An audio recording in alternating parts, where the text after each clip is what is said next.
Listen. So Netflix did it. Not only did they successfully adapt this trilogy, but they proved that streaming movies can make as much of an impact than those in theaters, especially when it comes to this demographic that's always on their phones, so it's really no surprise. In fact, when we cover the first one, the other biggest rom-com of that time was Crazy Rich Asians, which is also based on a book trilogy, yet Netflix finished and delivered all three before that one even got a trailer for its sequel. In my opinion, I gave the first a junior price. The second wasn't as great even on the rewatch, but I still think it's a solid entry to build up to the finale of this trilogy that wraps up beautifully with another junior. That said, even though I've liked all of the installments that have come before, they do always hit our videos, like we mentioned in our Part 2 LME. So for that, a big shout out to our sponsor Surfshark. If you've ever been on YouTube and videos don't show up because they're blocked, that's when this service is supporting us the most, because they actually help you see the videos and bypass goofy geo restrictions. Say you're traveling in South Korea and have a completely different Netflix on your home screen, you can make sure that you still get all of the shows that you love the most no matter where you are with a VPN. If you're looking for the best ticket or the lowest prices, having Surfshark helps with pesky sites tracking you in order for you to get the best deals.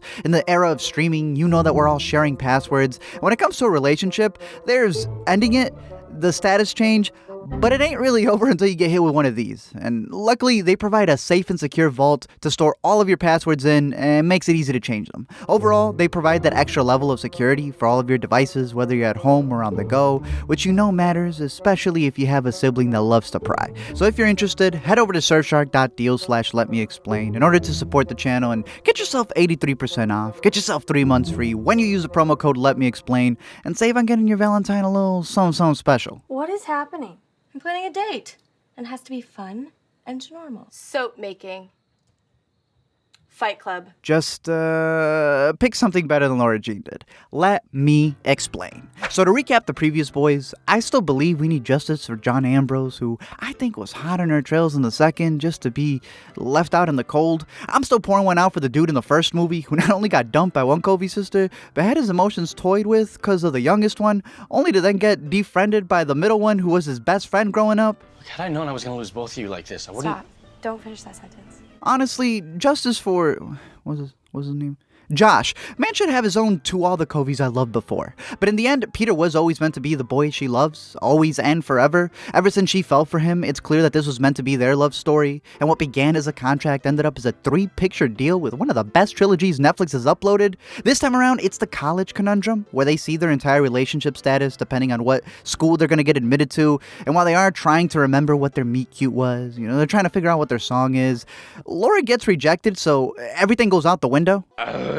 Now, while this could definitely be even more cliche, this is something that every single story like this goes through, I think what makes the franchise work is all of the surrounding characters that are a part of their relationship. There's Catherine. It's not my name. Kitty. Well, I mean, Catherine's kind of my name, but people don't call me that. Not only is she ahead of her years, watching Golden Girls reruns, I mean, she is the reason why we even have this trilogy to begin with, because she's the one who sent the letters out. Truth hurts, Lara Jean. Margot, as the oldest, is on a whole other level. She pulled a Noah in the first and came between two friends, even left that man saying goodbye to her from across the street. Yet as a sister, she's always pulling through for Laura and is quick to forgive and let go. Even when she doesn't look back, she's always making sure that they're both moving forward. See the world? Well, I'm not like you, Margot. I don't want to be far away from my family.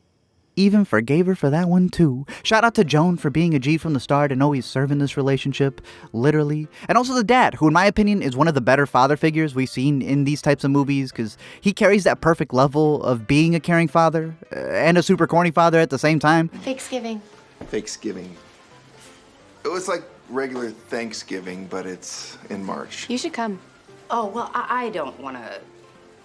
You don't want to wait till November for turkey. He's about to get married with the neighbor as he scales down his previous big Greek wedding for a cutesy backyard one. And I think that he finds someone who's also good at giving advice. You only get one senior year of high school. And if you spend the whole time worrying about what's going to happen with you and Peter, you're going to miss the whole thing. It's also his ability to always be there for his daughters that I think makes him a bright spot. Because a lot of people, they have their meet cutes nowadays, and they really just end up being where their cutes meet. But I thought it was a really nice build-up to see Laura and Peter share that intimacy. And surprisingly for Netflix, they filmed it pretty gracefully. And hopefully she kept the condoms her dad gave her back in the first movie. Okay, let's make this end. It's your decision. I want you to be safe.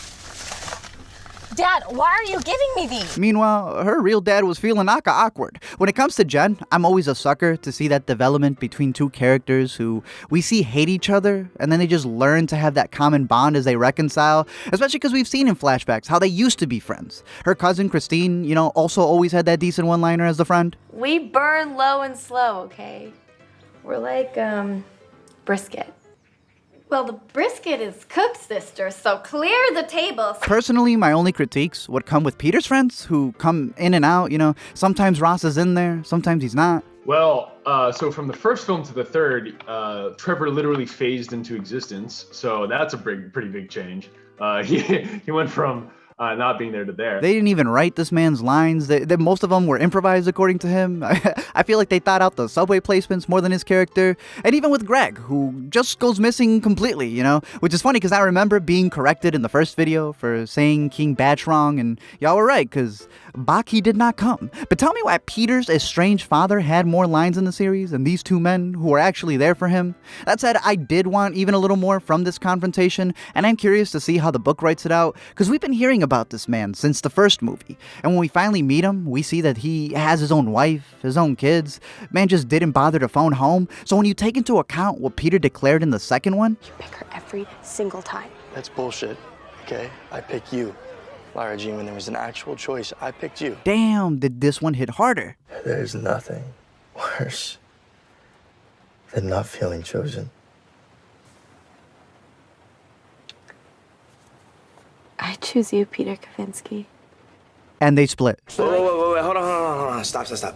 See, Laura ends up falling in love with NYC, which is just a little bit out of the way. And there comes that point with every couple where you have to decide to either compromise and go for that long distance or go your separate ways. And again, seeing that juxtaposition of Kitty, who's the more attached sister who wants everyone close by, Margot, and her being more the free-spirited one, I think they did a great job at getting into the mind of Lara Jean and how this relationship would actually play out with all its ins and outs. Was it bogus seeing Laura just return all their memories in a box like she just found the receipt? Oh, hell yeah. But in the end, I think they make up for it. Peter ends up pulling a Peter Kavinsky and writes her a letter in her yearbook encouraging Laura to follow her dreams, reminding her that she was never second best, and recounting the story of how they first met. And luckily, this man knows her reading level because he timed it perfectly for the kiss. You are too much. You are right on time. Is it an optimistic look of the future? I mean, yeah, they were in New York and even walked the stage in 2021, but it is a perfect ending to this trilogy and a nice wrap-up on their love story. So far, their song mentions them being together in 5 years, 10, 50, and if we were to see them again, I personally would love to see them tackle Laura's insecurities that were brought up early on in this third one, with being Korean but not knowing the language. Having read about Lana's real-life story and the letter her father wrote for the Tribune, I think she could bring a lot to the table, and I think it would be a very interesting story to dissect, and Kavinsky will be there too. Well, I bet Stanford offers Korean classes. We could take them together. Also, like we mentioned in the last video, the cinematographer for all three ended up directing the last two, so all of these movies have had that nice visual flair, and they continue that with this one, especially with the Easter eggs. Jenny Han, the author, has snuck rom-com Easter eggs in her books, especially since she's been inspired by that Sleepless in Seattle one, where the silhouettes were hidden in the Valentine, and she makes a cameo here as the principal during their meet cute, which is cute because she's the reason they meet. During the NYC trip, they turned the Empire State Building lights into the movie's color scheme, so you could say all those Subway sponsorships have paid off. And I honestly let out a big chuckle when I saw the Whoa Whoa Whoa book in the Daydream. Her watch list also consists of movies that some of the cast has been in, so they had no problem going Full Metal on this one. But I personally feel that a lot of modern movies have fumbled their movie homages because they just focus on that and nothing else.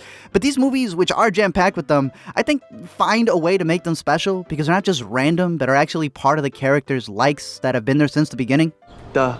First rule of Fight Club. What? Are you serious? You've never seen Fight Club? Soap making. Fight Club. On top of that, it's not just repeating iconic scenes, but also creating a bunch of their own. So someday we can go back and put it on.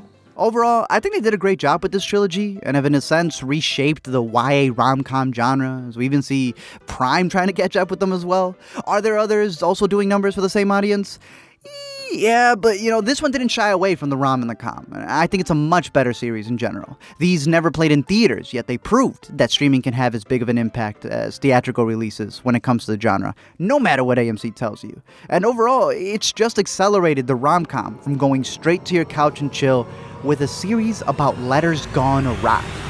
So, it's only a matter of time before they adapt DMs Gone Wild. Thank you guys for checking out this video. I'm curious to know your thoughts down below in the comment section. Which one of these is your favorite? I still think that the first one's got the cutesy parts of it. I think it's going to be the one that's the most rewatched. Again, the second one's a solid addition, but it builds up well for the third one. I think the first and the third one, they're at the same rating for me, in my opinion.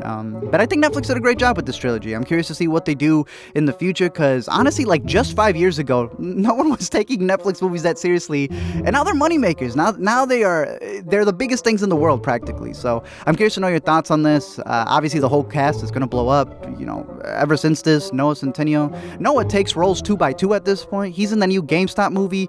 Not only is that not even written, like the story in real life isn't even done at this point that we're recording. But even for Lana, it'll probably be another Jubilee before she's a mutant again, but hey, maybe? You never know. I'm just curious to hear your thoughts on the future for this story. They always say 3, but it's Netflix. The series did really well, and they always say it's for the fans, so nothing ever truly ends. And even Lana has given her theories on where she would like to see it go, so I'm very curious to see how they would expand on this. I'm sure they'll come back at it 5 years down the line, just like Twilight comes back, just like everything always comes back. But I'm curious to know your thoughts about this series down below, who your favorite character was, what else you're looking forward for Netflix to adapt, or if you think Netflix is gonna get that competition from Prime or anywhere else. Other than that, I'm curious to know your thoughts. Don't forget to comment for your beginning, like to keep your middle, and comment so you can stay till the end.